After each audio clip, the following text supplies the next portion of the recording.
Good morning. This time each year, the board begins to consider those issues that are related to boundary changes in the capital improvements program.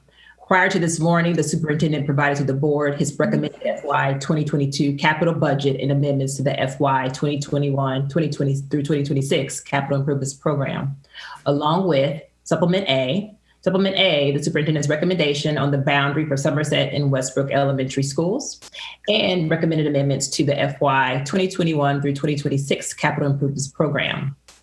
Today, the board will hold its first work session, followed by two hearings for the public to provide, second work session, followed by two hearings for the public to provide testimony on November 2nd and 5th. There will be one final work session on November the 12th. If alternatives are offered on November the 12th, the board will hold a hearing on November the 17th. If no alternatives are offered, there will be no hearing held on November the 17th. Finally, the board is scheduled to meet on November the 19th to make its decisions on the CIP. If there are items the superintendent is recommending that board members wish to modify, it will be helpful for affected communities to know about a potential alternative prior to the public hearings. Therefore, I am suggesting that we identify those alternatives today. If board members wish to identify any alternatives today, they should be done so through a motion. If there's a second, a vote will be taken after a brief discussion of the alternative. 5 votes are required in order to place alternative before the public for comment, along with the superintendent's recommendation. If the alternative is adopted today by the board, staff will notify the affected community so they may be able to testify to the superintendent's recommendation and the alternative. Please keep in mind that a vote to place an alternative before the board does not commit the board members to support the alternative when the final action is taken, nor does it preclude the board from making any changes to the CIP when it takes final action. The board is scheduled to take final action on these matters on Thursday, November the 19th, 2020 at 5:30 p.m. Dr. Smith, do you have any comments that you wanted to make? Good morning, Ms. Evans, members of the board. We'll just continue the work that was started on Monday and a discussion of how we move forward through this amendment year of the CIP. So thank you very much. Okay. We'll go ahead and get started this time. Ms. McGuire. Thank you. So what we will do today, as both Mrs. Evans and Dr. Smith outlined, is just briefly touch on the major areas of recommendation in the boundary study for Somerset and Westbrook, as well as then the amendments that we are recommending to bring forward for the amended CIP. We'll just touch very briefly on the highlights of that recommendation. The fuller explanation of those was given on Monday. And if members of the public or anyone would like to watch the fuller explanation, that video can be accessed online on the Board of Education's website. So today we'll really just be providing sort of those highlights of the recommendations and then pausing to discuss with board whether board members have any additional questions or certainly alternatives or changes that you'd like to discuss or put forward. So we will do that. And then when we're at the conclusion of that, we will take some time to walk through the project scopes of the major capital projects that are currently in the planning and design process. And so we just wanted to walk through sort of where we are in that planning and design process, what scopes we're anticipating at this point for those projects, just again, so that the board and the public can understand our thinking on those projects as we are in the initial stages of that work. So that's our overview for today. And with that, I will turn it over to Ms. Carrie Mijas to begin walking through the Supplement A portion of the recommendation.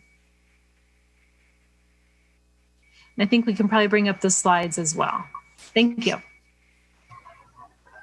Okay. So good morning, everyone. We will start with Supplement A, which is the superintendent's recommendation for the Somerset Westbrook Elementary School boundary study. Next slide, please. So again, to recap, the purpose and the scope was to alleviate the overutilization at Somerset by reassigning students to Westbrook Elementary School. And here are the enrollment projections that we do have included in the amended CIP. Again, you can see in the out years of the CIP, Somerset Elementary School is overutilized by approximately 31 students, and Westbrook has available 266 students. That does include the recommended shell build out for Westbrook, bringing its capacity to 615 from its current capacity, 547. Next slide. So after a careful review and consideration of the 5 options, stakeholder input, and reviewing the policy factors during the due to the fiscal constraints, it was also important to evaluate possible opportunities that would take advantage of existing capacity for schools that may be overutilized. Based on the projected overutilization at Somerset and the available capacity at Westbrook, there is still sufficient capacity to remain at Westbrook Elementary School. Therefore, the superintendent, his recommendation is to not recommend any of the 5 staff developed options, but instead recommend a new boundary study to be conducted between Bethesda, Somerset, and Westbrook Elementary Schools. Next slide. And again, this is the service area for those 3 elementary schools. Westbrook is in yellow, Somerset is in green, and Bethesda Elementary School is in pink. Next slide. Again, this is the enrollment projections included in the amended CIP for all 3 schools. Bethesda Elementary School in the last year of the CIP is approximately, or is 181 students over. Somerset again is 31 over, and the available seats at Westbrook is 266. If you add together both Bethesda and Somerset, their overutilization together is about 212 seats. Next slide. So the superintendent's recommendation is both a capital and non-capital recommendation. The capital recommendation is to reallocate the funds from the approved Bethesda Elementary School and reallocate a portion of that, $4.4 million, to the Westbrook Elementary School shell build out to be completed in September 2023. The non-capital recommendation is to conduct that new boundary study between Bethesda, Somerset, and Westbrook to be conducted this spring 2021, with the superintendent's recommendation in October 2021, with Board of Education action November of 2021. The recommendation also includes a phased implementation for the boundary study. The first phase would reassign students based on zones and the available current capacity at Westbrook Elementary School, and that would occur September 2022. And then the second phase would occur September 2023, and it would reassign the remaining students to coincide with the completion of the shell. So 2 phases, one September 2022, the other September 2023. The 2 phases do allow for some relief of Somerset and or Westbrook or Bethesda by using the current available seats at Westbrook Elementary School. Next slide, please. And that is it for supplement A. Thank you so much, Ms. Karen Mijas. I'll just go around to board members, or if you don't have any questions, let me know with a thumbs up that we can go ahead and continue to proceed. But if you have questions, I want to be able to make certain that you can ask them at this time. Okay, I'll start with Mrs. O'Neill. I have a question. I know this week the planning board had discussion about the Westbard development, and Westbard has been under conversation and the changes in the plan. But I just wonder, I believe most of Westbard would impact Wood Acres Elementary, but given that it's like right on the line between Westbrook and Wood Acres, I wonder, have we considered the long-term implications, or would there be an impact of the Westbard redevelopment on Westbrook? So as you said, it is Wood Acres, and so we will continue to look at that. There have been changes to what was originally thought of for Westbard, and I know that that has been evolving over time. We did talk about this, I believe, in previous conversations about, enrollment projections and looking at those areas, both at the BCC and Whitman clusters. And so certainly if and when we see that developing and what that impact will be, we will look at that both comprehensively again at BCC, but probably more looking at the elementary schools in the Whitman cluster. Yeah, it's smack on the line. So I just didn't know whether, I believe the impact is more at middle and high school, but, we just need to be mindful of all the development in that general area. Absolutely. Dr. Daca, did you have any comments or questions? Okay, Ms. Silvestri. Could you speak to the community engagement process? I know you did quite a bit of community engagement in the previous boundary analysis. Once the hearings happen and the CIP process, when would the community engagement process begin, or how informed is the community about this proposal?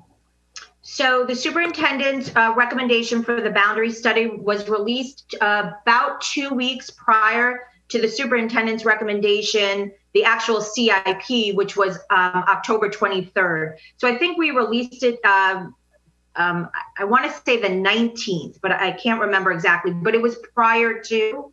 And we did actually notify, we spoke with the principals, the MCC-PTA, and the PTA presidents prior to the release, so they were actually aware of it as well.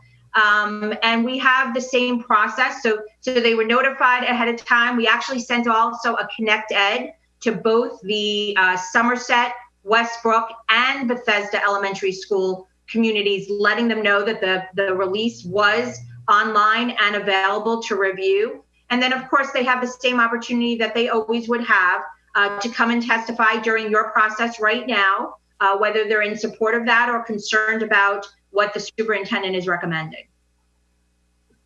Thank you. Mr. Asante, did you have any comments, questions?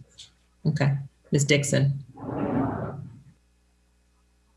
Yeah, I don't really have any questions, just that, certainly we can put on our Twitter accounts the hearings that are coming up to help answer Carla's question, that the public can come in and give their feedback.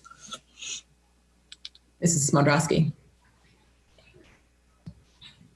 Yeah, I don't necessarily have a question. Carla asked my question. I just want to add that, I think communication is going to be really important here, and particularly being very clear to people because of the 2 stages and all that kind of stuff. And I would just recommend, this might sound silly, but because we wrote that the first phase would be September 2020, we should probably put that the second phase would be September 2023. Again, just to be clear for people. So if they're looking for the information, it's there. Thanks. Thank you. Vice President Wolf, comments, questions? No, just to follow up on what Ms. Silvestri said, I think it would be helpful if we could get the dates in advance of the hearings, and we could also put it out on our Twitter accounts. Thank you. Yeah, I have a comment too about Ms. Silvestri's question. Are we also including homeowners associations? I know that we always do MCC-PTA, but sometimes we hear from them and they're pretty disturbed. So thank you. And so our practice with homeowners associations is to really work with the broader community when it comes to things like construction or site selection or something that will impact the broader community outside of the school community. School assignment and boundaries really is a student-centered and a student assignment-centered process. And so there we work primarily with our, again, student, parent, family, staff networks, and involve again, neighbors who aren't necessarily part of the student body community when there's a construction project or something that will directly impact the larger neighborhood. I find that when the organizations come to us, it doesn't matter. They must have some children that are involved in it. I just don't think we can only go to the PTA and to the houses that are nearby. Okay. So at this time, we can continue with the presentation.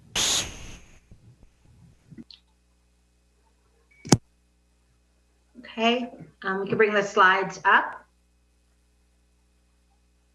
So the recommended amendments, again, the recommended CIP totals $1.73 billion for the 6 years, which is an increase of $3.6 million more than the adopted CIP.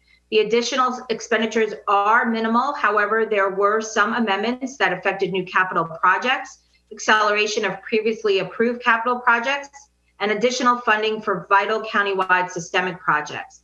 The amendments do include reductions and reallocations of approved expenditures that do result in a more fiscally responsible recommended CIP. Next slide, please.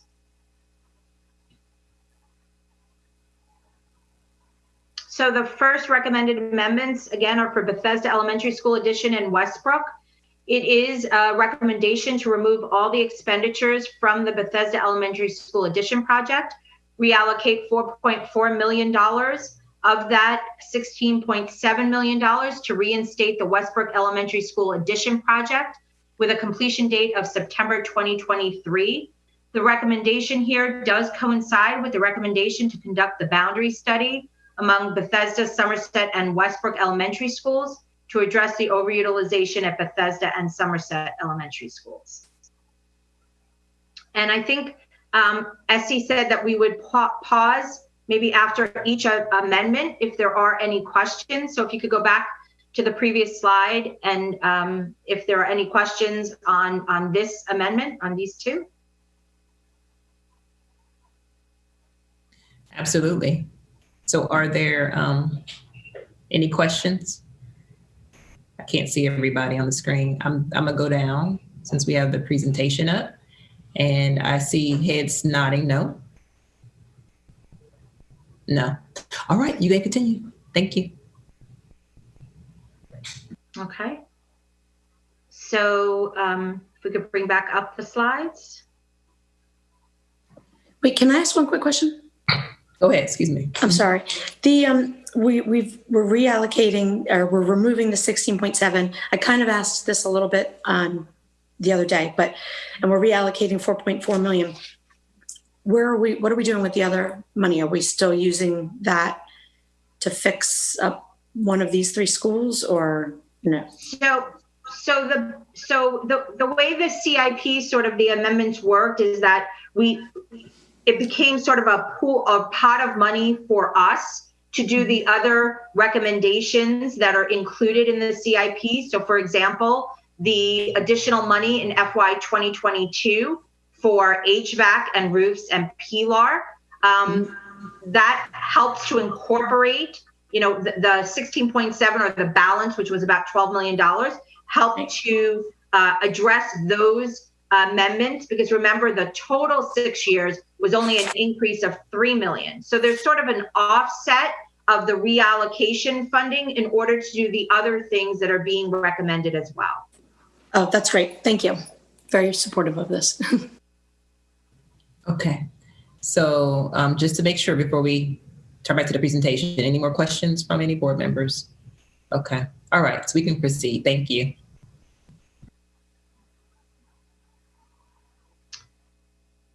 So the next slide is the recommendation for Silver Spring International Middle School and Highland View Elementary School. A decline in enrollment as well as complexities of the addition project will have significant fiscal implications.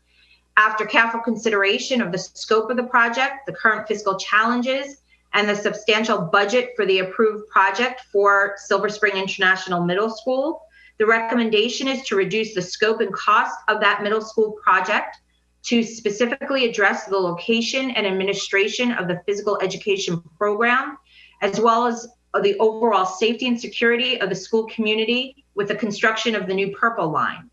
Community engagement will occur in spring 2021, this spring, to determine the scope of the middle school project within the established budget. Completion date for the middle school project is September 2024. And reallocating, the recommendation also includes reallocating a portion, again, of that reduced scope, $16 million, for the construction of the Highland View Elementary School Addition project with a completion date of September 2025. Highland View in the approved CIP only had planning funds with a TBD completion date. So this recommendation allows for the construction of the addition project and does provide a completion date of September 2025. There any questions on these two recommendations? Yes, Ms. Silvestri. So I think I understand that the focus of the SSI project will be around the gym, finding a solution to the gym and some security features. I don't recall, but had this gotten to be a much larger project? And can you remind us what the school communities are losing as a result of this change? Sure. So the scope is actually pretty complex where it was headed, and we actually didn't have a final decision on what that resolution was looking like. But the scope in of itself had two different options. One was to essentially build a very large addition at Sligo Creek that would be able to shift some spaces back over to the middle school. The second option was also to consider moving Sligo Creek out of that facility as a whole. So I guess what we're looking at now is pretty much leaving Sligo Creek as is, other than making modifications as need be because the buildings are still connected. But those options of large additions or moving to a different location are not part of this recommendation. And we don't need that anymore because of enrollment projections? So the enrollment projections actually at both the schools have been trending down. It's not just even this year where, we do see, of course, a decrease in our enrollment projections, but it has been over the past couple of years, it has been trending down for both schools. And do you anticipate that Highland will need a boundary study or no? So the addition at this point is just for the students at Highland View. And it really, so this also, again, this is a project where there just has been a lot of sort of movement in scope and concept over time. And our recommendation here is really to go back to the initial core purpose of the project, which was to address some of these core safety and security issues at the building as a whole. Those are primarily related to the middle school, but they do affect both schools because it's one building. And so really to go back to that core purpose, as you're pointing out, there had been discussions over time, partly because of the integrated nature of the schools, partly because there seemed to be other opportunities and again, sort of puzzle pieces that we were looking to see how they might fit together. At this point, that analysis won't ever go away because again, we do continue to look at those pieces and we will monitor the enrollment as has been outlined here and continue to look to see where there are needed opportunities. But the most clear priorities in terms of the scope again, are the safety and security issues at the joint facility and the immediate capacity pressures at Highland View. This recommendation takes the funding that is approved in the CIP and allocates it to those two core purposes and really just sort of shelves that larger discussion about whether there needs to be future developments at Sligo Creek. It doesn't certainly preclude that, but it does put that off until further analysis and conditions evolve. Thank you. Mrs. Smodrowski. Yeah, along those lines. So I know that I appreciate what you just were explaining. I'm concerned about us doing this now, and then we're going to continue to reevaluate, and then all of a sudden we're going to have to put more money back into it to address other schools. So we are looking at any other schools that might benefit from this project as well, or might be affected, could potentially be affected in a positive way by this project. Yes, although it really, at this point, our recommendation is very centered around the joint facility and Highland View. And again, that's really the immediate focus of this recommendation. And the larger context of elementary schools in the Down County Consortium is an ongoing and evolving context that we'll continue to look at. So, and I would also say, because I think, it's important to the conversation, where we left off in the spring was that Highland View certainly is a complicated and addition project. It's currently a small school. So there may be some benefits to actually building a little bigger, because it actually does help in some ways from a site utilization perspective. So we will look at that in terms of, ultimately, does it make sense to just build it for the students at Highland View, or potentially make it a little bit bigger and see if there's a broader impact. But for now, it is focused on the Highland View. And I would point out, we are still pursuing the Parkside building as well. So that's going to be a bit important part of the Down County Consortium elementary schools as we look in the future. Okay, thank you so much. That's exactly what I was asking. So thank you. Mrs. O'Neill. Yes, well, I just wanted to comment sort of along Steph's line of talking, that this is really a plus for Highland View because of the challenges of that site. I mean, we had challenges even replacing old portables because of the complexities and where their playground is. I guess it would be sort of almost a two-story addition. But to bring it up to the grade of the playground, it really will be a plus for Highland View. And, certainly if there are going to be challenges with enrollment in the Down County Consortium, which we know there will be, to look at maximizing the size of this addition would be a plus. Just at Silver Spring International, the issue of, I know it's been a security concern about where their gym, the old Blair Fieldhouse, is located for playground, but for PE purposes. But are we looking at what to do about that auditorium in this, or is that remaining untouched? Well, no. So the auditorium the auditorium footprint is where we will build this addition. So the gym space will actually go into the footprint of the auditorium. So that is where we're shifting this up to the upper portion of the site. The work involved in this addition will also include ADA accessibility down to the field, because even though we're moving the gym up, we still have to access the athletic facilities at the lower level. So it is a obviously all-encompassing scope, but the auditorium footprint is still very much a part of this project, and the location where we will be focusing on this gym space. Okay, so Ms. Silvestre. What happens to the park and planning property that was under discussion? Do you know what I'm talking about? I can't remember the name of it. In the woods by the Sligo Creek. That just remains on hold facility. Nope, we are actively pursuing that. Currently, the county owns it. The park's headquarters, I believe, has moved out or is in the process of moving out. So we are working with the county right now to reclaim that property. And again, that's going to be a pivotal space for us in thinking about the future capacity as well as programming within the Down County Consortium. So we are actively pursuing that.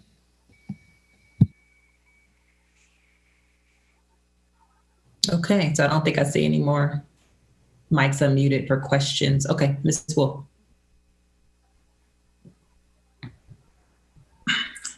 This is one of the communities that we heard from before regarding being able to talk to you about the boundary changes or whatever changes you were interested in doing. So I think it's very important that we get a schedule of activities and get it out as soon as possible so that they know when they can come and hear what's going to be going on, because this is somewhat of a change even from what we were told earlier. So I know there's going to be interest in this. Thank you. Okay. So what I'm gonna do now is just ask by a show of thumbs up. Do you have any more questions? If I don't see any thumbs up, then I'm going to go on. Okay. So we can Ms. continue. Evans, if I can make a comment. Absolutely. So I've been listening to this conversation, and frankly, we've been talking about Silver Spring International and Sligo Creek since before I arrived here 5 years ago. And I think this is an excellent example of the shift in the way that we look at facilities in the school system. Before, it would have been on a list, and when we got to that list, we would have done what we said we were going to do. And a few years ago, we were talking about the purple line. We were talking about a fairly significant trend over time of increased enrollment in both the elementary school and the middle school that share that facility, and all of those factors. As we've looked at the conditions and what's happening, we're going to continue to shift our philosophy so that we don't spend money in a way that doesn't make sense going forward. That's what's particularly important here. The key facility indicators, the way we think about capacity versus renovation and updating of aging infrastructure, all of those things exist. And it's not as set and it's not as smooth. It's a messier process. But what it means is that we use our money for utilization and support of our communities in a wiser, more thoughtful way in the moment than just deciding a project and 5 years later doing that project, whether the conditions have changed or not. And so I want to point that out, because this is a project I literally started talking about the day I walked in the school system, and we're still talking about it, and it's going to get done. And the use of that auditorium space, for example.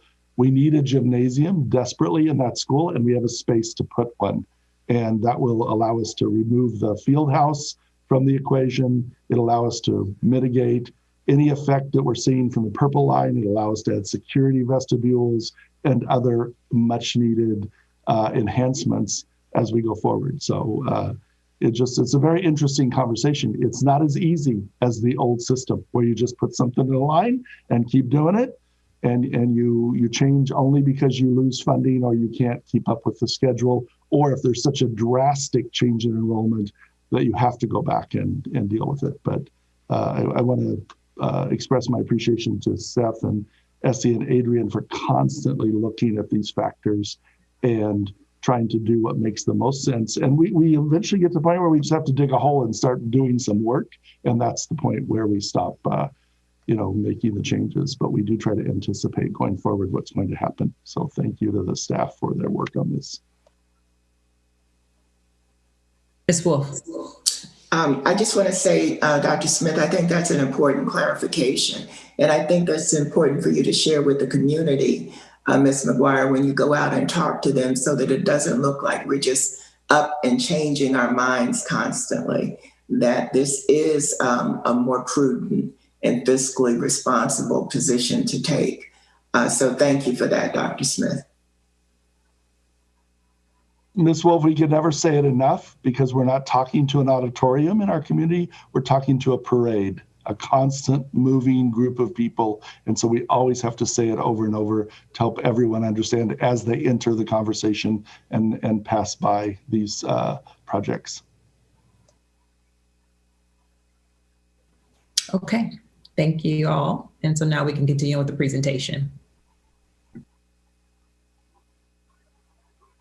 Okay, next slide, please. This recommendation is for Crest Haven and Roscoe Nix Elementary Schools and the Joanne Leelick Elementary School at Broad Acres. Due to the continued growth at Joanne Leelick Elementary School at Broad Acres, the 2 addition projects as approved may not be enough capacity, those 2 projects at Crest Haven and Roscoe Nix. In addition, the cost of the 2 addition projects is approaching the cost of a new elementary school. Therefore, the recommendation is to remove all the expenditures from the Crest Haven and Roscoe Nix Elementary School addition projects and reallocate those expenditures for a new grades 3 through 5 elementary school for Joanne Leelick Elementary School at Broad Acres with a completion date of 2025. We would conduct a site selection process for the new elementary school this spring of 2021. And if there are any questions. Mrs. O'Neill. And I want to thank MCPS TV for taking off the screen and showing me everybody. I appreciate how you all are working this. So Mrs. O'Neill, go ahead. Yeah, I just had, we would be operating a paired school. It's for a 3 to 5 elementary. So am I understanding correctly? Then Joanne Lelick would be at Broad Acres, would be pre-K to 2. Am I reading that correctly? Yes. And one of the concerns, and we had this discussion even last year, was about the population of Broad Acres. The majority of them, the overwhelming majority, are walkers. It is a very dense service area. And when the recommendation for Cresthaven and Nix came about, Broad Acres was looking at over 900 students. So the recommendation was to not have one elementary school of 900. And we looked at that with Gaithersburg Elementary. We looked at that with Ashburton Elementary. And so the recommendation was to reassign students to Cresthaven and Nix. They are actually paired schools. Nix is K2 and Cresthaven is 3-5. But after looking at the impact, the continued enrollment at Broad Acres, it would have a significant impact on the sites at both Nix and Cresthaven. And so we took a step back and said, how do we do this? And looking at it, making the most sense, the recommendation is to have that paired elementary school approach for Broad Acres.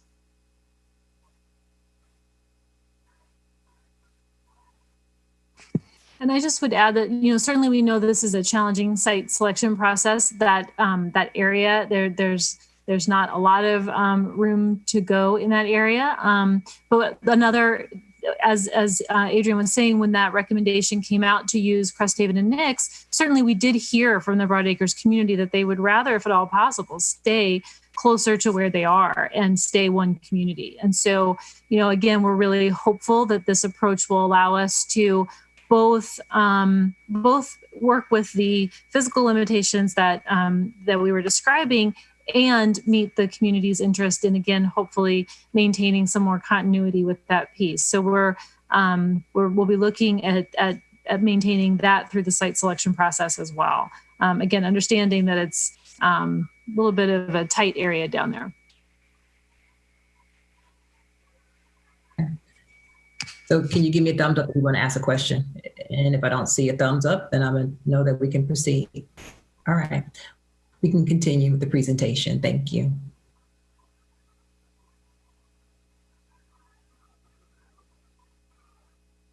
So the next slide, please.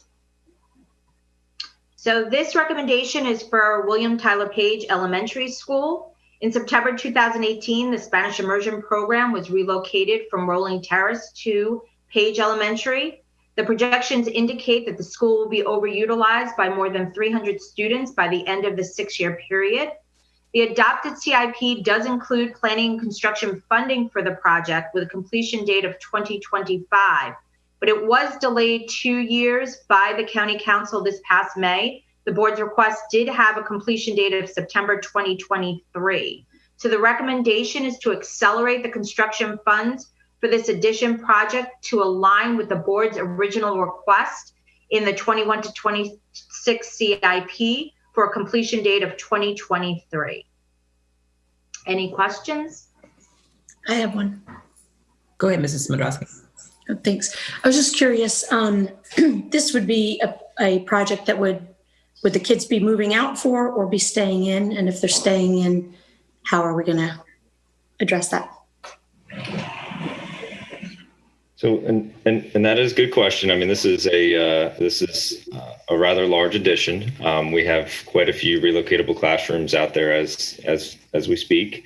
So part of that planning process is really going to include quite a bit of community engagement around what we can do and identify areas that may be of concern. So certainly as we move forward, if there are concerns with trying to build this with students on, we will absolutely have to explore, off-site swing space options. But we are not quite there yet, so I don't necessarily want to alarm any community members. But it is part of our processes to look at those types of concerns and issues during the design process. That's great. Thank you. Hopefully when we do our community outreach, we'll try to really make sure that we target those families that may not be paying as much attention to these hearings and things like that, for example, as well. Thanks. Okay. So I don't see any other mics unmuted. I'm gonna say go ahead and continue the presentation. Thank you. Okay, the next slide, please. This recommendation has to do with the major capital projects at the elementary school level. The adopted CIP did delay construction funding for 3 of the 4 elementary schools, Southlake, Stonegate, and Woodland. Planning construction funding is already incorporated in the CIP. So the recommendation is to accelerate the construction funds for Southlake and Woodland to align with the completion dates included in the board's request, which is September 2023. The recommendation also accelerates Stonegate Elementary School 6 months ahead of the board's request due to the ability to utilize the former Sandberg Learning Center as another holding facility. So the recommendation is to, for all 3 projects, to have completion dates now of September 2023. Questions? Ms. Silvestri. And Carl Sandburg wasn't available before because it wasn't completed yet. Is that the reason? Correct. So recall that we are co-locating the Carl Sandburg Learning Center with Maryvale Elementary School. Maryvale was having a RevX project, which was completed this September 2020. And so now it is available. Prior to when we were doing the schedules for these projects, it wasn't available at the time. It wasn't open yet, and it will be when the school is now, when Stonegate will potentially be part of the major capital projects process. So now it's an opportunity to use that former school. Thank you. I believe we can continue. Mrs. Smadowski, I saw you about to unmute. Did you want to say something? I was just going to ask a question. Did we ever end up building out the shell there at the Carl Sandburg? No. Okay. I was just curious.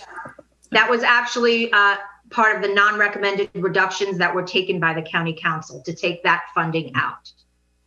Oh, okay. I was wondering about that. Okay. Okay. I believe we can proceed. Thank you. So the next slide, this is the last amendments that we have, the last group.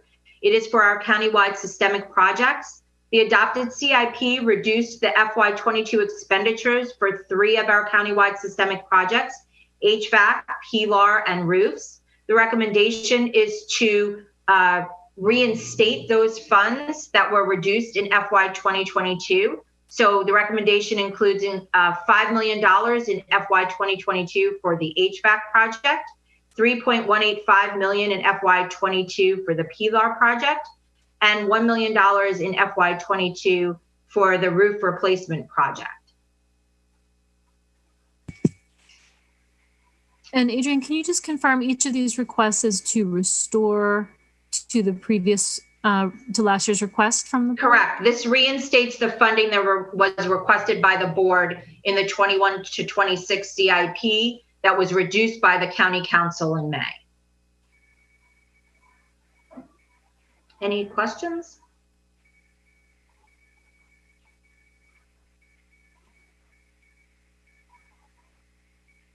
I'm gonna say go ahead. I don't see anything. I don't see anybody. Okay. Thank you.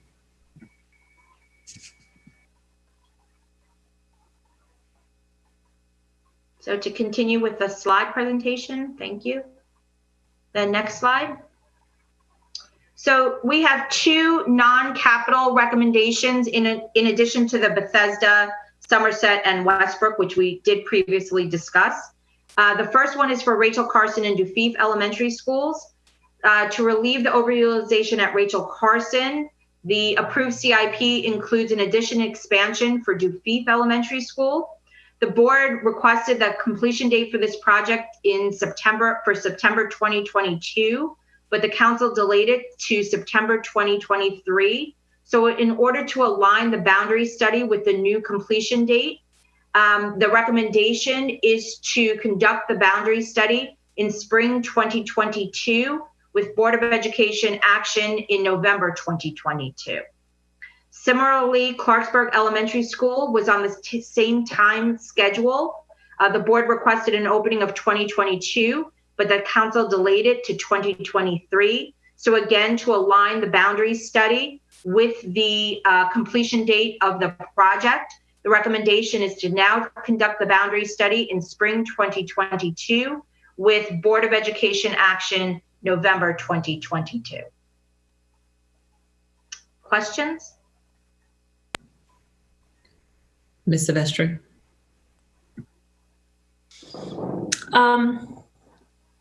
I asked this last time, if you could restate it about Clarksburg.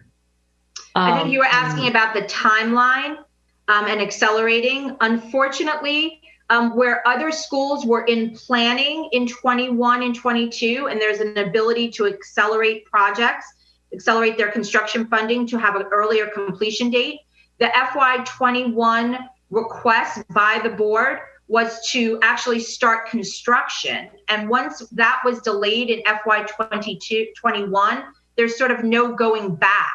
We are as fast as we can do it now because of the delay. So construction funds will be requested in FY 2022.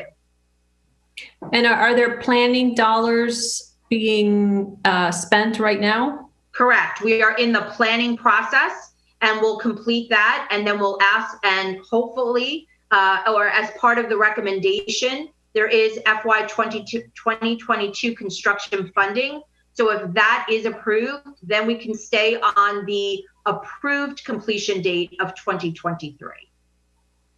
Unfortunately, at this point, we can't go any faster. Okay, so Clarksburg remains a year delayed from the original recommended CIP. From the board's requested CIP, right. The county council delayed it 1 year to 2023. And again, I think, part of what I think, if I can just add, part of what I think makes this unusual is that it's not very often that projects that are that close to construction get delayed. And that is something that I think sort of, again, just throws us into a little bit of a different conversation than we're used to having. But again, we're in unusual fiscal times as well. And so I think that again is just part of where we are. But when it's that close to construction, that's not time that you can make up in the future. You're just on a different schedule. I have a question about that. But the planning funds are already in, and the plan is, and so we know what we're getting ready to do. So there shouldn't be anything that's going to delay this any longer. Is that correct? Correct. For both of those projects, Dufeef as well as Clarksburg number 9, we are in the planning stages. We are finishing that up. We'll be ready to bid as soon as we get those construction funds approved in FY22, which would be this May, so May of 21 for FY 2022. Okay, because the Clarksburg school cannot wait any longer. So I would say, though, if the county council does not approve the funds, that would delay it. That's why I was asking. Right. So the board has taken every action it can take at this point, because it's just going to take the time that's between next May and 2023 to complete the planning and begin and complete the construction. That's when we say there's no time to make up. There's no space here, but it will all have to be approved. Otherwise, it will delay again. And okay, because I feel like I saw that it was going to be like 200% over capacity or something crazy. It is our most overcrowded school. Yeah, so I just hope that the council recognizes that. Yeah, it's a school that holds about 300 students.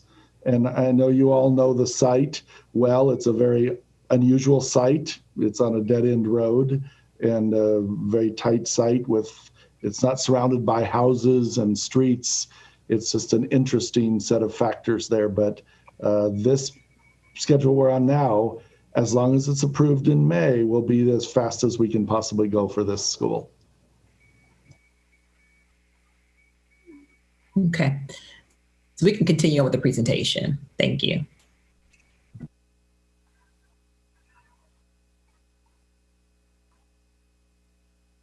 So next slide, please. So we wanted to discuss with the board Gaithersburg Elementary School number 8 boundary study. We actually didn't discuss this on Monday and wanted to bring this to the board's attention for discussion. The board approved schedule for the boundary study for Gaithersburg number 8 was to conduct the boundary study in spring 2020, release the report in early January 21, so in a couple of months from now, release the superintendent's recommendation at the end of January, work sessions and public hearings this February and March for board action in 2021. So it would be a spring action by the board on this boundary study. Due to the COVID-19, the boundary study process was paused in early March this past spring. We did pause it, but we did resume it in early October. And the last meeting for the boundary study is scheduled for December 2nd. The board approved schedule for the boundary study is approximately a year earlier than we would typically conduct a boundary study for a scheduled opening of September 2022. And we had talked about this, I believe, last year. The community was interested in conducting the boundary study earlier. The Board of Education did approve that, and that's why we started it earlier. Next slide, please. The current health crisis, as you know, has impacted our student enrollment. We talked about that on Monday. We do have a decrease of about almost 3,700 students from 1 year from last year to this year. The anomaly of this year's projections could impact the recommendation scheduled to be released in January. So we would be looking at this year's projections. We're also looking at the projections that were in the master plan. That is what we are using to conduct the boundary study. But we do have this anomalous year. So the recommendation is to complete the boundary study process as it is outlined in the board's resolution. Also release the report in January during the Board of Education Spring Amendment work sessions, again, as outlined in the board's resolution. However, instead of releasing the superintendent's recommendation at the end of January, the recommendation is to release it in October of 2021 with the board work sessions, public hearings, and action in November 2021.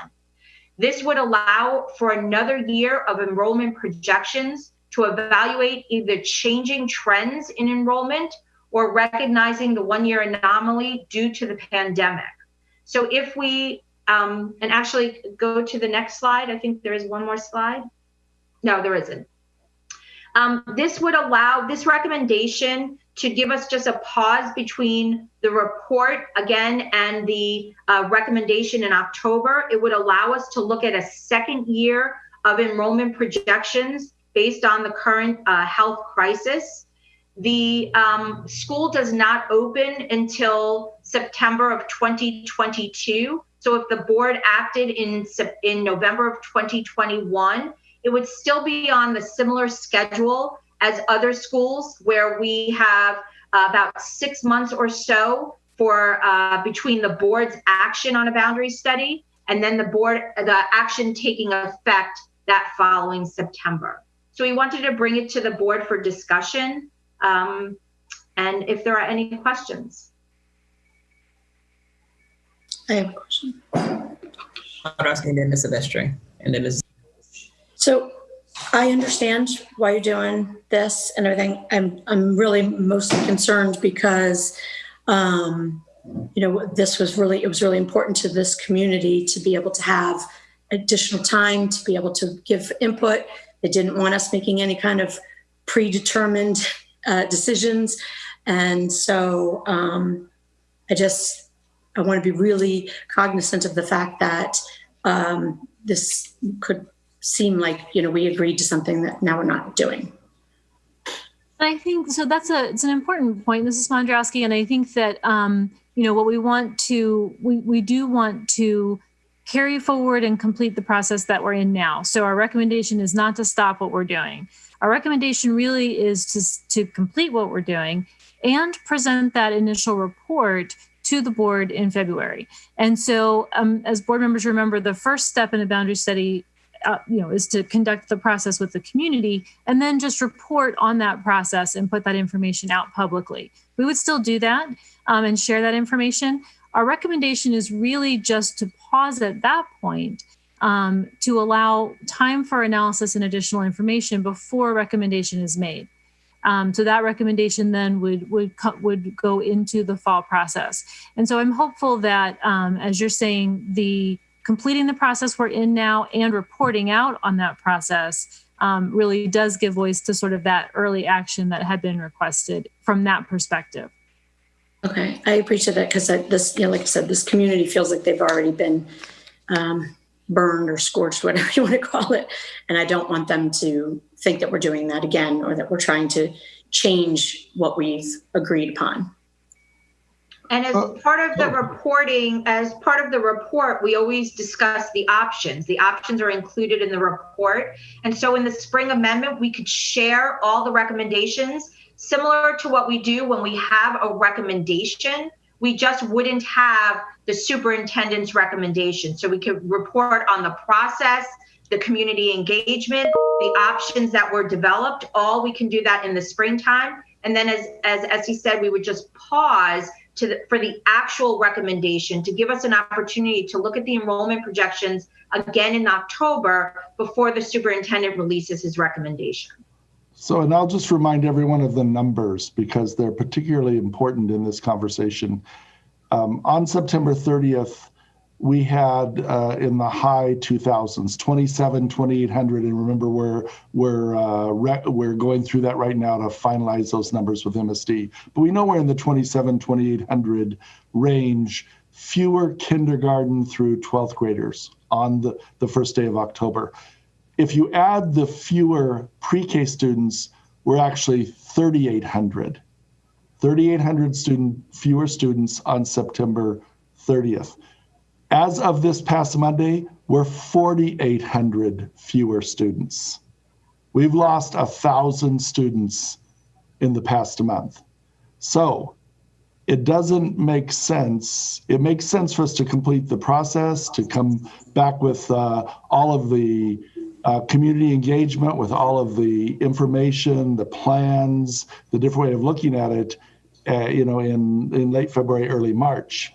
Then it makes sense for us not to make a decision at that point, or for you not to make a decision that's firm and final, but rather go back and look at all of those numbers in July, August, and September, because depending on what happens with the pandemic and all of the things that are going on right now, we could see a real flood of students back. We could see fewer students than we have now, or we could see what we have now and just reaffirm that the process we went through this year was the best we could do at this time. And so that's the reason for just waiting to make a firm and final decision until November, so that we can look at the numbers again in the fall, closer to that decision, and see if they still hold true or if they need to be adjusted in one direction or another. Because remember, 100 elementary students here could change what's going on. 150 could change how you configure, because I believe, if I remember right, it's 5 elementaries and 2 middle schools, right? Correct. That are affected by this. So when you get down to that small unit, those shifts are going to be really important. And we're at a big enough change right now that we know there's a difference in almost every school in the system right now from what we expected pre-pandemic. Right. Well, hopefully if we can reopen, we won't lose too many more students, that at least in a fluctuating way. Ms. Silvestri, did you already answer your question? You did mostly, but could you remind me why we decided to speed up the boundary study for this school? So it was a community, and the city of Gaithersburg was interested in us doing the boundary study earlier to address some of the concerns that the community had around the site and the boundaries. And so the board approved an earlier boundary study. It is about a year or so, actually a little bit more than a year than we would typically do a boundary study. Okay, thank you. There have been 3 points of discussion over the last few years, Ms. Silvestri, around this school. The use of Kelly Park as a school site has been a point of contention. Gaithersburg Elementary community's desire to remain a walking school community, and the long-standing, I don't know, I assume it's a couple of decades long, angst about the students who go to Gaithersburg Middle and Forest Oak Middle actually walking past one school to get to the other school. And I'm just putting it in blunt language, but those have been the 3 discussions that I've heard a lot about in the last 5 years. And so that was what motivated people to say, let's do the boundary study early so that we can all be very open and aware of what's going on. Question, Ms. Evans? Oh, okay. After Ms. O'Neill, then you go, Ms. Dixon. Yeah, I understand. And, we had made a commitment to the community. We understood their desire to have a more accelerated timeline on the boundary study. None of us anticipated the pandemic. I really believe that this is a prudent approach given the complexities of 2 middle schools, 5 elementary schools, and the fact that, the numbers for us are ever evolving. And given that we will not be moving children until 2022, we did attempt, a more than year acceleration. But, times change. I think we have to, put out all those options, but not make a final recommendation until we see the numbers next September 30. And even then, we don't know how they will totally evolve. But I think this is the right approach. I think, though, we do need to communicate actively with the city of Gaithersburg and the affected school communities why we're taking this pause or slower approach. And I just want to clarify, if anybody, for the people that are listening, it's actually 6 elementary schools. If somebody was thinking and was going through the cluster, I just wanted to make sure it's actually 6, and the 2 middle schools as well. Thank you, Ms. Carminas. Thank you. Elementaries and 2 middle schools. Yes. Ms. Dixon. Yeah. So do we still have 900 students at Gaithersburg Elementary? So their actual enrollment for this year is lower. I don't have it in front of me, but I can pull it up.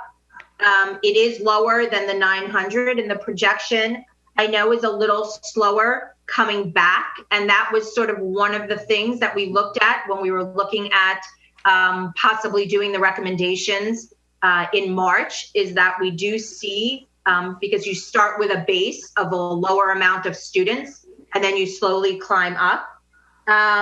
So it's about 740 is where they are this year. So that is a big difference.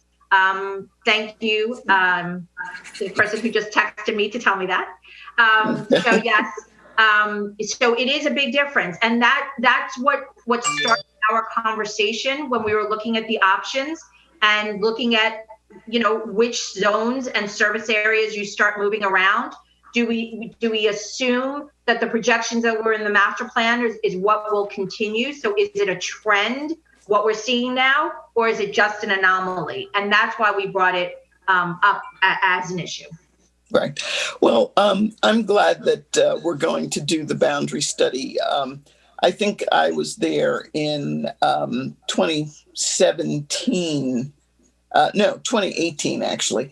And there were over 900 students. And that's the school has a high educational load in terms of farms and, students who, are speakers, ESOL students as well. English isn't their first language. And so that seemed to be very, very, a challenge. And I think it's something that we definitely need to look into. And but that's pretty big drop in the number of students, over 2 years. So I would have to look into the transientness as well. But I'm glad that we're doing the Gaithersburg boundary study. Thank you. Can I just Yeah, I just wanted to clarify two things. So I think the capacity of the school is about 740, right? And according to the sheet that you guys sent us last week or whatever, they're at 800 now at Gaithersburg Elementary School. The other thing I wanted to clarify is, so there's 7 elementary schools in the Gaithersburg cluster. Did you say 6 because Laytonville's not included? I believe there will be 7. So if we go through them, I'll just make sure. So we have Gaithersburg, Summit Hall, Rosemont, Washington Grove, Strawberry Knoll. Oh, you're right. Strawberry Knoll, Goshen, and Laytonsville. So that's actually 7. So again, my mistake, 7. And the new elementary school will now make it 8 elementary schools. So all 7 are included in the boundary studies. For clarification, all 7 are included in the boundary study, and as well as the 2 middle schools. Thank you. Yeah, that was the other point I was going to make, is just thank you. So my colleagues remember that we included the middle schools, which I'm very appreciative of, because elementary schools. That's was the biggest problem with the whole community from before as well. So thank you.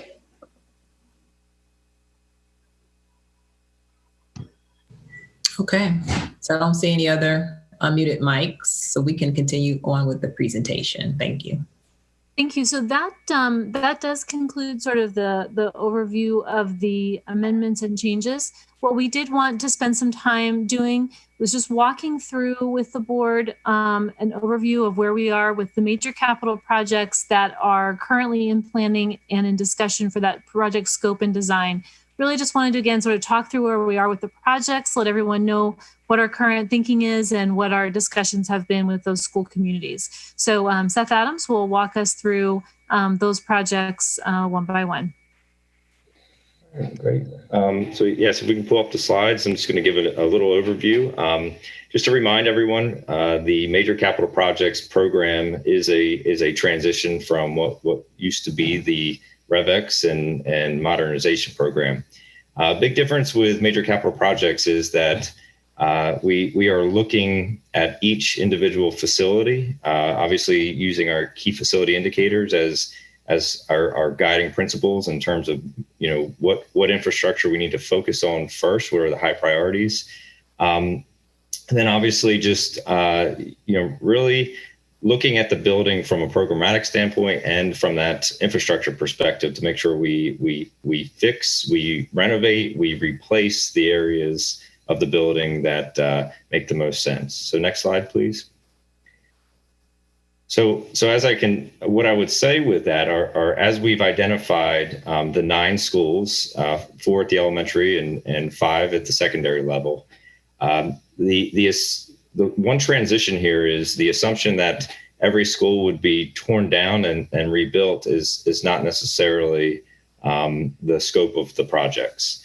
And I know that's a transition as a county, but it is an important one based on what we've talked about today in terms of fiscal approach, but also just from a perspective of, if there's an ability to take advantage of existing assets and extend the life of them and make sure that they fit within today's current needs for academics, but also future needs. That's really what we want to do. So it is a bit of a different approach. So that's why we felt it was important today just to give an overview of where we are ending up with the community discussions around at least 6 of the schools. We're going to go through 6 of the schools, the 4 elementaries, Neilsville and Poolesville. The other 3 high schools, we are not quite there in the planning process, but we will come back at a later date and talk about the scopes there. But we would feel it was important to talk about these projects, identify what the current budget is for each of the projects, and highlight any areas that may look a little different or may be of a concern to some of the communities. So let's just dive right in. So next slide. So I do want to start with Burnt Mills Elementary. This is one, actually, as you can see from a program capacity change from 392 to 651, there are limitations to what we can do, particularly at the elementary school level, when you're adding this much capacity to a building. So this particular building will be a full replacement building.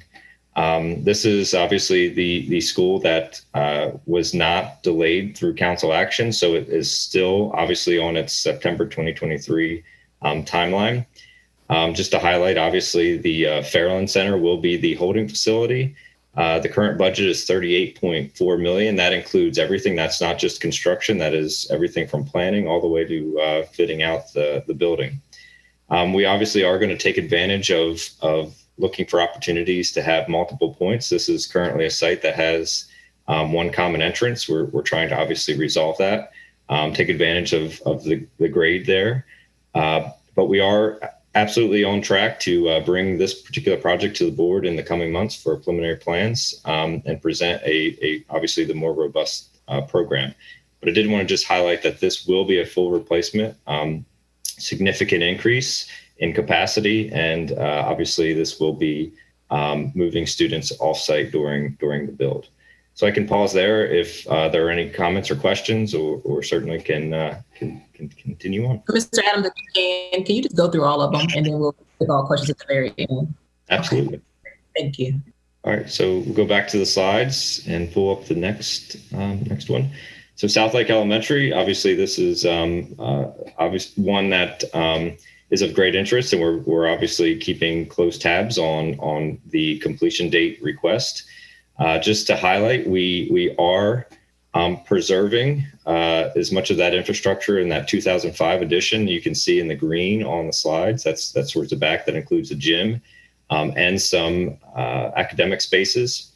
But what you can see from this plan is the current intent is obviously to take advantage of the grade. If everyone remembers, the grade on this project is pretty significant. It is an entire story from the upper level to the lower level. We are looking to obviously create opportunities to improve on-site as well as off-site pedestrian access, which we continue to look for opportunities. So while I'm showing you this, I just want to flag that this is not a final plan. This is just a scoping plan. One other item I really wanted to flag here is that the program capacity we intend to increase from 694 to 796. And this is important because the 796 is not where we are projecting the full capacity to be. But we are looking at this from a perspective of trying to keep it within our 740 range. We are building a bit bigger than 740, but we're trying to stay as close as possible to that capacity. We are obviously master planning for the option of modular classrooms, very similar to how we approached the Ashburton project, where we built that addition out, and there were certainly accommodations made, but accommodations made that are not individual classroom units, but modular units. So we are absolutely looking at those opportunities. Certainly, you may hear from community members to build bigger. But what I would say is there are multiple items in process right now, including a Watkins Mill Elementary School capacity study, which certainly looks for opportunities to solve the entire cluster, which we certainly would look to focus in on South Lake during that process. But again, just to remind everyone of the completion dates currently as approved, it's September 2024, but we're working through council processes right now to accelerate to 2023. The holding facility is intended to be Emory Grove Center, and the budget is $34.9 million. So we can move to the next slide. So Stonegate Elementary, again, this is one where we will not be removing the entire building, but we will be preserving the 2008 gymnasium addition.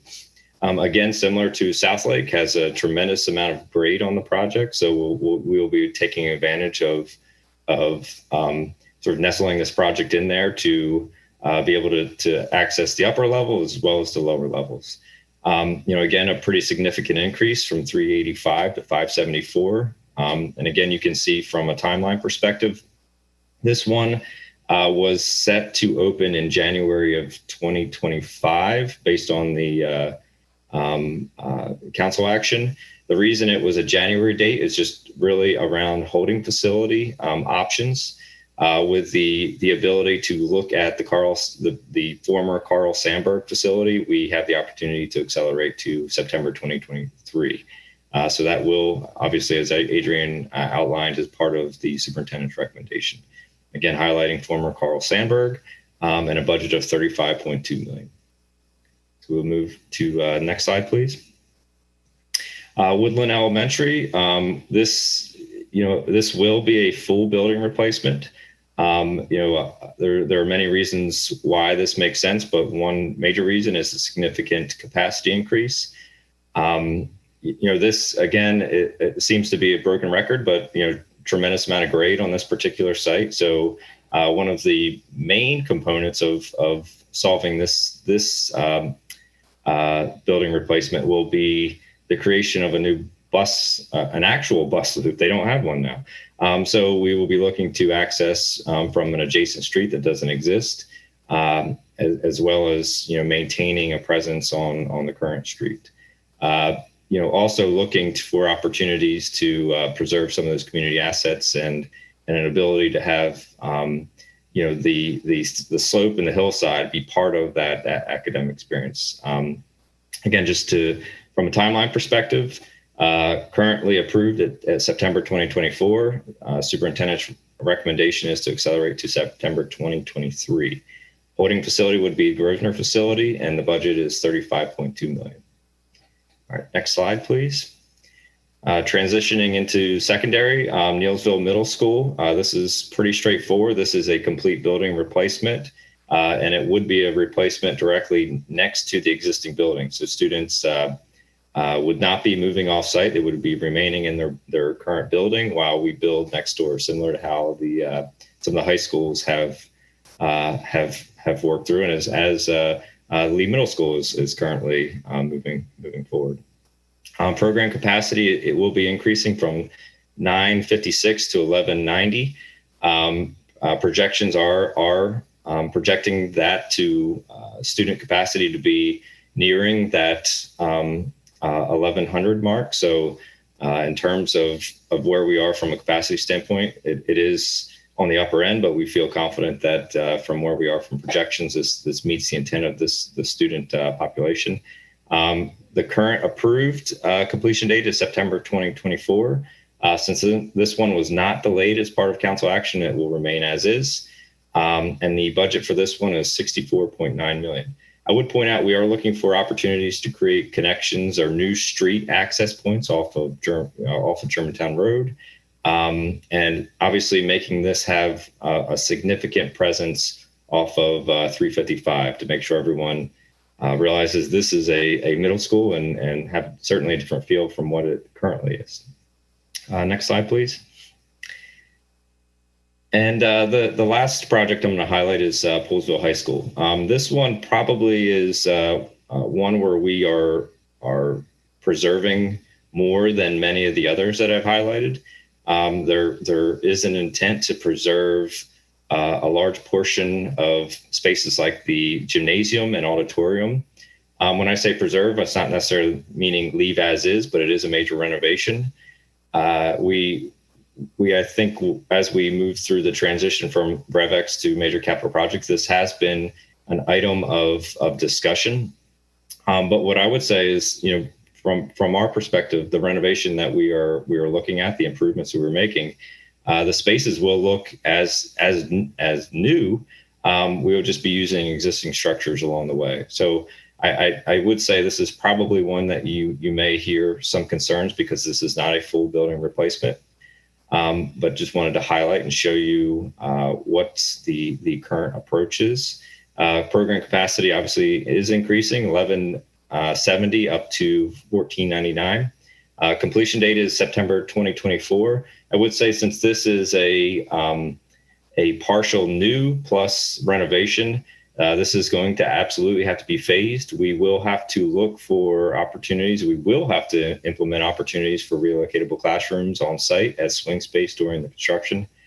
But we will most likely focus on certain areas of the building so that we can transition students from relocatable classrooms to permanent space, and then obviously move to other portions of the building as we continue to build. Many of you probably remember, projects such as Walter Johnson High School, very similar approach that we're looking at from a Poolesville High School perspective. Total budget is $71.3 million. Again, just to highlight, that is the total budget. That includes design as well as finishing the building out. So the actual construction portion is smaller than that, which again has been part of the community conversations about the budget and potentially asking for more money to do more of a replacement than renovation. But I wanted to highlight that because again, I feel that many of these projects and the scopes that we are outlining may be part of our hearing process, and we wanted to give everyone an opportunity to let you know where we currently are in the approach, and obviously highlight timing and budgets along the way too. So with that, we certainly can open up to discussions. Absolutely. So I'll first start off by just thanking you all for this presentation. You've done a great job, and you have essentially repeated what you said on Monday again today. So I appreciate you coming back just to make sure board members are all clear on all the recommendations that we're bringing forward. So with that, I'll start with Mrs. Mondrosky. Ms. Evans, can I ask Mr. Adams to present real quickly just a comparison between the Seneca Valley cost and size of the building and the Poolesville? I think that'll give you some context as you hear from community members if you do. Sure. Sure, and that is a great point, Dr. Smith. What I would say is Seneca Valley, intended to build close to 2,600 students, 2,700 students. I think obviously with the CTE program, it reduced it slightly, but that was the total capacity. As you can see from the Poolesville project, we are looking at just slightly under 1,500 students. Budget-wise, a budget of $70 million for Poolesville, a total budget of $150 for Seneca. So I think when you look at it from a per student perspective, they're pretty equivalent. I would say some of the challenges with a project like Seneca Valley, moving from Seneca Valley, there wasn't much to work with that existing building. So if there were opportunities to utilize portion of that building, we certainly would have, but with doubling the capacity similar to the elementary schools, there's just not much you can do to preserve infrastructure. Poolesville, on the other hand, we have the opportunity, obviously, to connect to that significant science addition that was completed a few years ago. And, we have the opportunity to create and reimagine existing spaces and connect them to new spaces. But we also have the opportunity to master plan additional opportunities on that space. So, for example, we have outlined opportunities to expand even further from an academic perspective. We've outlined opportunities to create community partnership locations on that site. So I think, when we try to compare schools like a Seneca Valley and a Poolesville High School, it's really hard to compare the two because they're not apples to apples. But I think when you talk about budgets, they are very equivalent budgets. And I think as we move forward, you will see, and I think others will see that the approach that we're taking on this particular school, the end results will be very similar to Seneca Valley.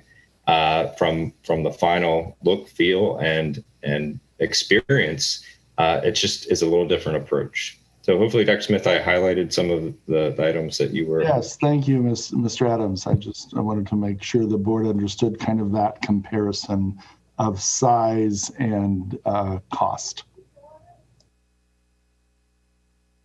Thank you. And so now we will hear from Mrs. Mondrosky.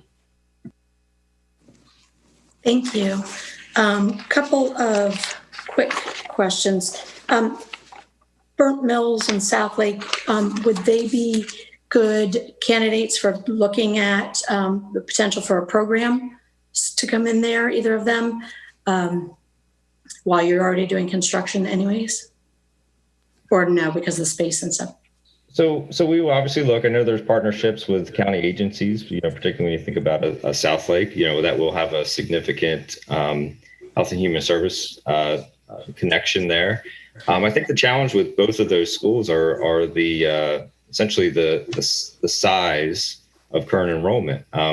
We are building out pretty close to, and in South Lake's instance, over the 740 mark. So when we think about making some connections from a program standpoint, it's usually opportunities where there may be some available space. And these two, I think we're probably going to be focused more on the overall enrollment and looking for opportunities to make partnerships with other county agencies for these particular projects, but not necessarily moving a large program or whatnot to these particular sites.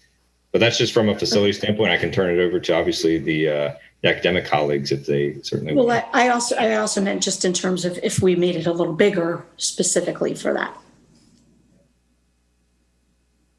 We probably don't want to, break that 800 student barrier that we're in with, unless the board would like to, really consider that philosophically. The school system has typically tried to stay from the low 700s to the high 700s, with 740, 750 kind of being the average. And so when you think about that, that would be somewhat of a shift if we were going to change the capacity now in terms of student health centers and other, as Seth was saying, whether it's at one of those two schools, Poolsville, anywhere else, anytime we can co-locate services, we're in favor of that, and we'll recommend to you that we should do that, working with the county government, nonprofits, all of those other things that go on right now. Great. Mrs. Mondrasi, if I can ask you just to ask one question, I'll come back around to you. I just want to give everybody an opportunity to ask questions that have questions, and your question might, I just want to give everybody an opportunity. I'll come back to you. Can we go to Mr. Asante? Did you have a question? I have no questions. I just wanted to say thank you for the presentation. I'm glad to see the updates, particularly to Neelsville and Poolsville. I think I saw recently the Neelsville SGA posted a tweet about the student advocacy around getting their building renovated. So I'm just glad to see that those projects are in progress and to see all the updates. So yeah, thank you for that. Okay. Everybody, one question. I'll come back around if you have more than one. Ms. Silvestre, and then we'll go to Dr. Daka. Thank you. I'm very hopeful that, with your great work, we'd be able to put these projects back on track. I do want to understand the math. So I understand that we're reallocating Bethesda Elementary School and Silver Spring International to fund other projects, but it doesn't add up. And so Dr. Smith at our last meeting said that we are robbing Peter to pay Paul. And I just want to understand the impact of that. You mentioned a roof replacement project that, we'll have to dip into that money. Could I get that as a follow-up, just a better understanding of how we're shuffling all these funds in order to get the projects back on schedule, because the amendment ask is only for 3.7 million, correct? Can someone just explain that a little bit to me, and if necessary, maybe get something as a follow-up? Am I making myself understood? So, Esty, do you want me to? Go ahead. So certainly we can provide a follow-up, maybe in detail on paper, that would be helpful. But just to be clear, the acceleration, for example, of all of the elementary school major capital projects, there is no additional funding for any of those.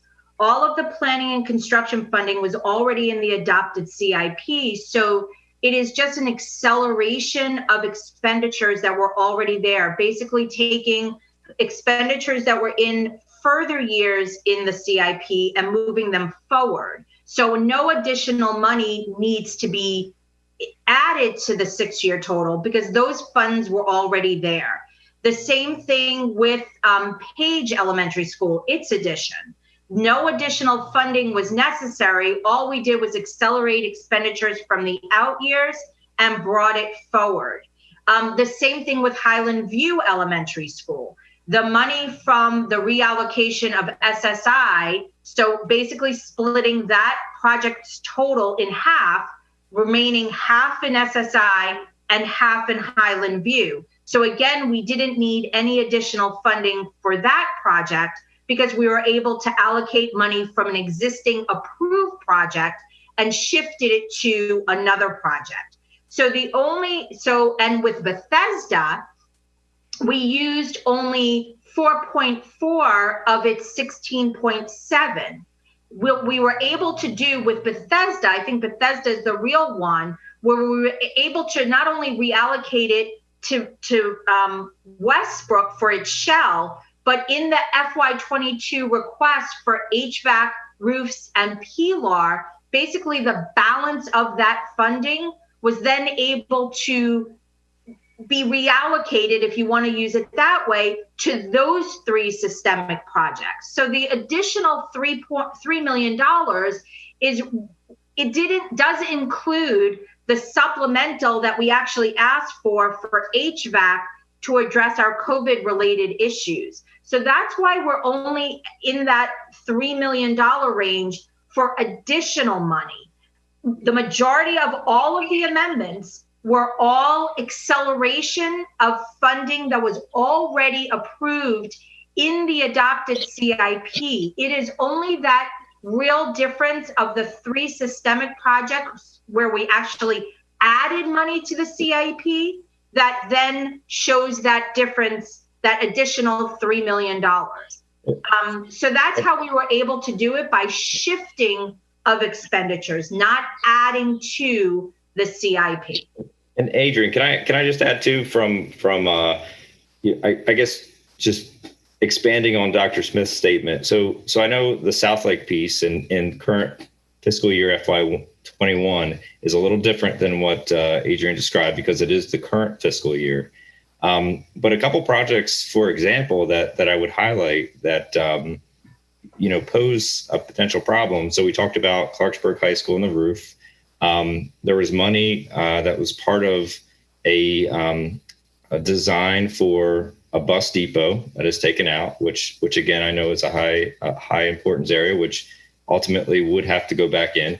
And another major project I would point out is Resnick Elementary School. Where there's design money, we hit a pause on the addition project on that project because of enrollment and I think overall priorities. But as we look out into the future, that may be a project we have to come back in the next full CIP and add money back for design. So it's, I guess, there's money that we're utilizing for Southlake and for the systemics in current fiscal year 21 as part of that last conversation.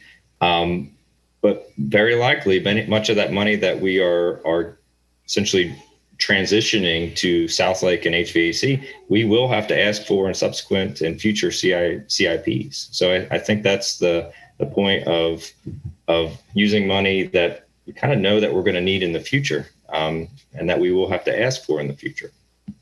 And at the risk of piling on, I do want to just try to outline what both Seth and Adrian have talked about a little. There are really two, or more than two, but there are essentially two different things going on here. And I think that's part of what muddles the conversation. So when South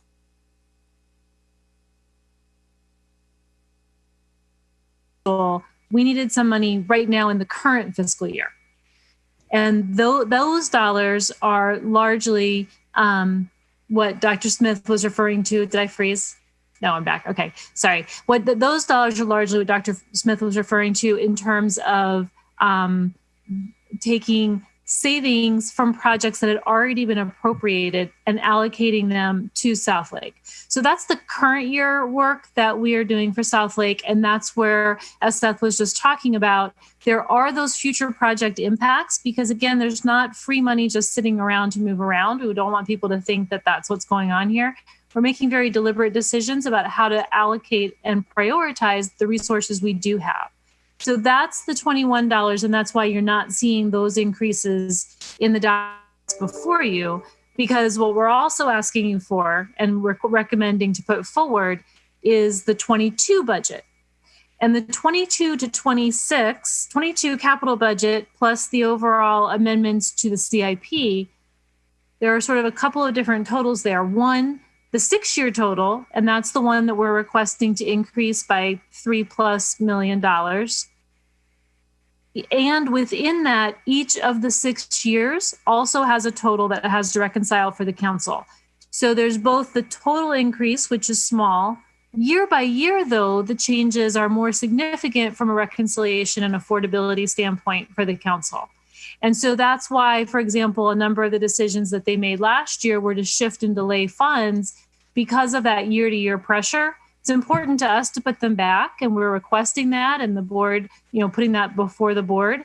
But you're right that all those pieces aren't going to add up in what you're seeing here, because there's both the current 21 experience that you're hearing about, and that's where, again, those savings are ones that we're pulling from already appropriated dollars to allocate to this purpose, and the council has to approve that.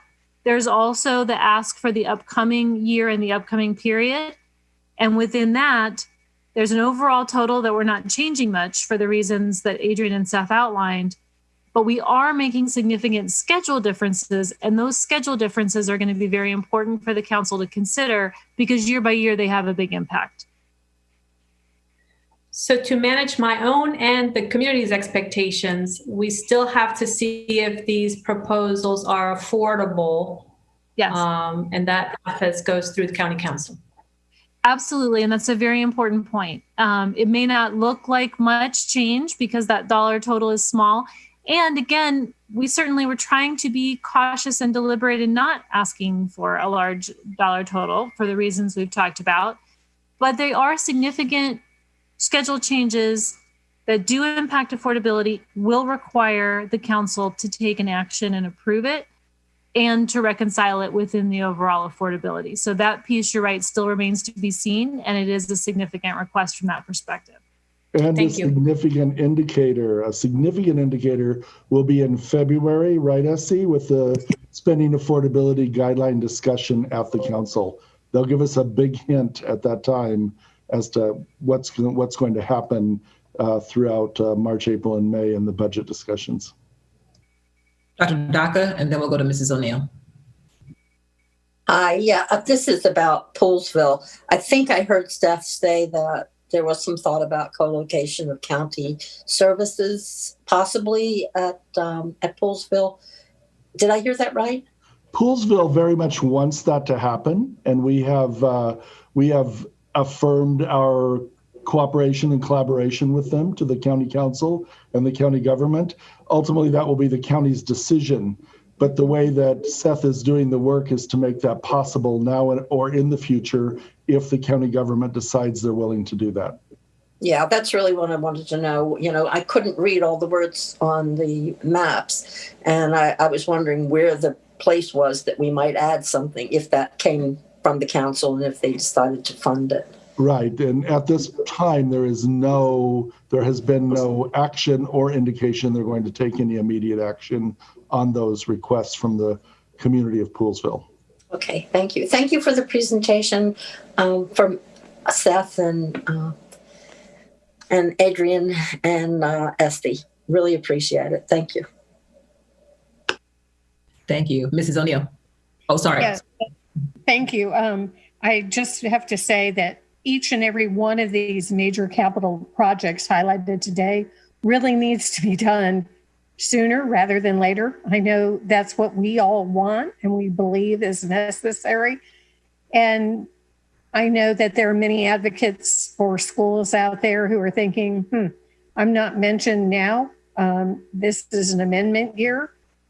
Next year, everything will be on the table. And there are many others that need to be done. But these are highest priority.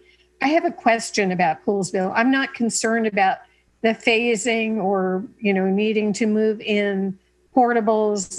Walter Johnson, I think at a high point had about 45 portables during the renovation of the school expansion and lived that way for almost 10 years.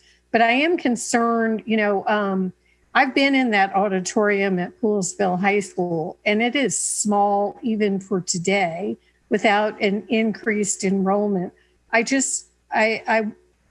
hope that we will be careful on, looking at what we're maintaining. I know that cafeteria is totally inadequate right now with the enrollment, but and we don't build auditoriums to hold every student in the school, but it is small even for 1,000 kids. So I hope that we'll just be mindful of it. And I know that we have to be prudent with the dollars, but I'm just concerned.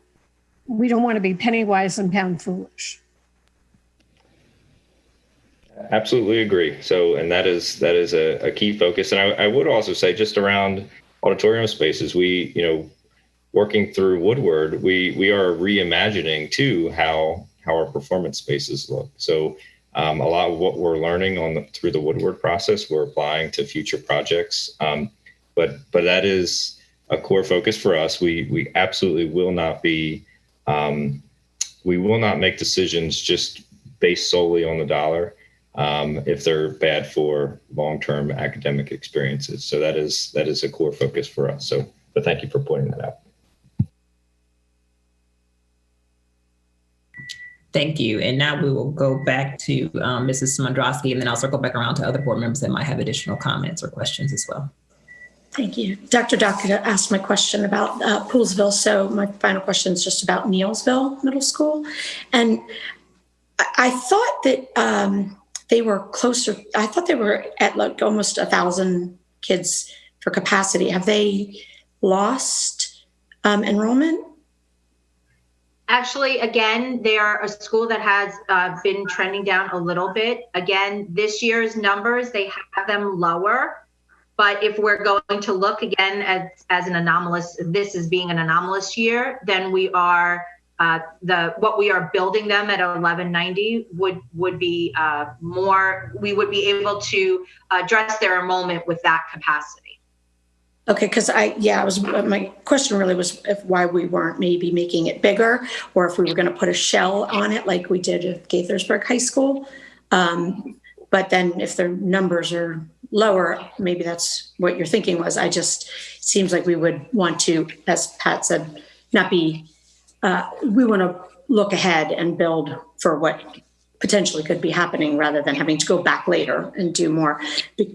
And one of the other schools you mentioned, I thought you said that it was going to be built and then have a modular structure outside. And I'm like, why wouldn't we just build it to the size it should be?